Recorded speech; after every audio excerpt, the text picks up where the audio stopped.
الرحمن الرحیم السلام علیکم۔ فیفا ورلڈ کپ کے دوران ذاکر نائک کی قطر میں موجودگی پر انڈیا کو اعتراض کیوں؟ تو چلیے ناظرین، ویڈیو شروع کرتے ہیں اور اس پر تفصیلی بحث کرتے ہیں۔ قطر میں فیفا ورلڈ کپ کے افتتاحی تقریب میں انڈین قیادت کو بھی مدعو کیا گیا تھا، مگر اس دوران دوحہ میں اسلامی اسکالر ڈاکٹر ذاکر نائک کی موجودگی نے کئی سوالات جنم دیے۔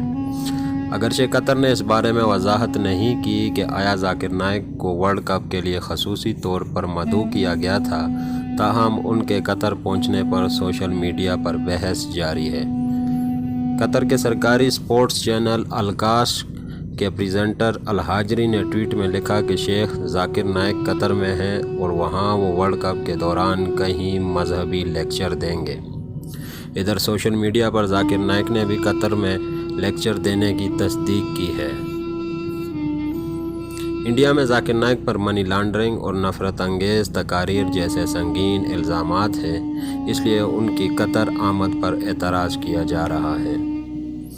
بعض لوگوں کا خیال ہے کہ اس پیش رفت کا انڈیا اور قطر کے درمیان تعلقات پر اثر پڑ سکتا ہے، تاہم انڈین وزارت خارجہ نے اس معاملے پر باقاعدہ کوئی تبصرہ نہیں کیا۔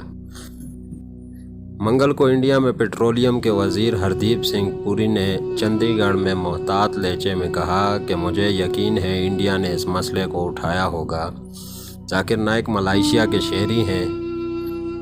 ایک بی جے پی ترجمان نے یہاں تک کہا کہ انڈین حکومت کو فیفا ورلڈ کپ کا بائیکاٹ کرنا چاہیے۔ آخر انڈیا ذاکر نائک کی قطر آمد پر اتنا مایوس کیوں ہے؟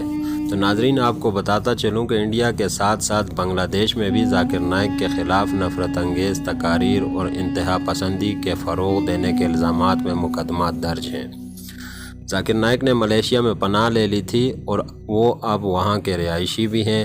انڈیا، بنگلہ دیش، کینیڈا، سری لنکا اور برطانیہ میں پیس ٹی وی نیٹ ورک پر پابندی ہے جہاں ذاکر نائک کی تقاریر نشر ہوتی ہیں۔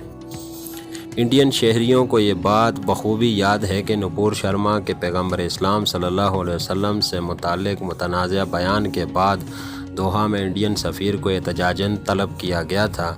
قطر کی وزارت خارجہ نے نپور شرما کے بیان کی مذمت کی تھی اور انہیں انڈین حکمران جماعت سے نکالنے کے قدم کو سراہا بھی تھا۔ دیگر عرب ملکوں نے بھی انڈیا سے اس معاملے پر کارروائی کا مطالبہ کیا تھا۔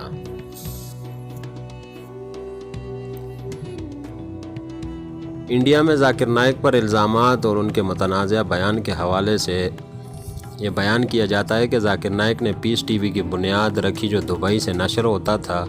وہ اس پر اسلام کی تشہیر اور مذہبی بیان دیتے تھے۔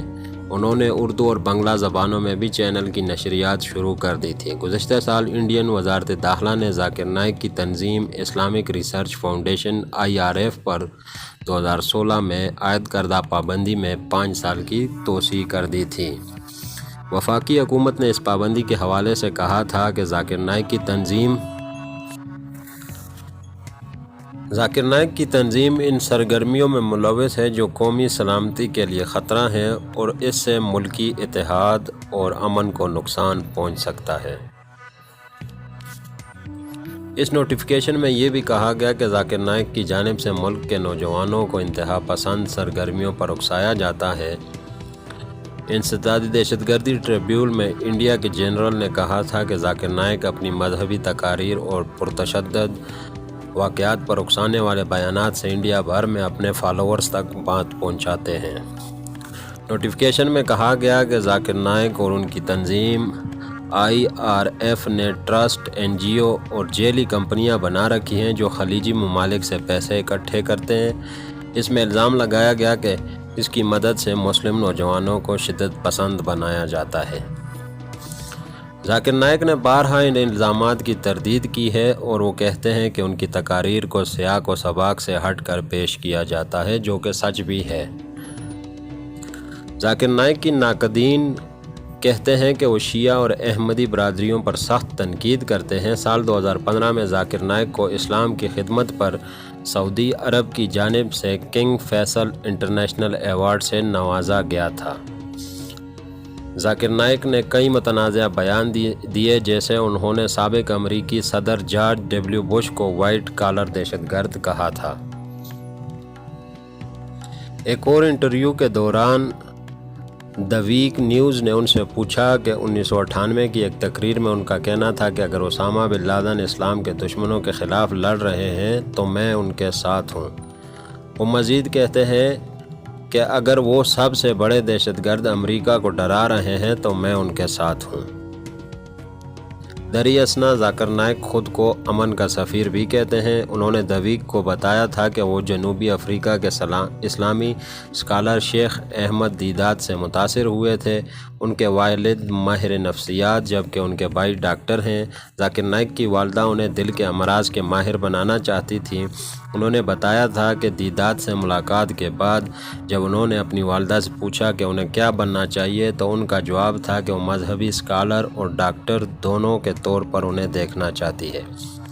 طب میں اپنی تعلیم مکمل کرنے کے بعد ذاکر نائک نے 1990 میں IRF کے ذریعے اسلام کی دعوت شروع کی۔ وہ ممبئی میں پیدا ہوئے اور بچپن میں ہکلاتے تھے مگر اب وہ بڑی آسانی سے لمبی تقریر کر لیتے ہیں۔ اپنی لیکچرز کی وجہ سے ذاکر نائک 90 کی دہائی میں ہی مشہور ہونے لگے تھے۔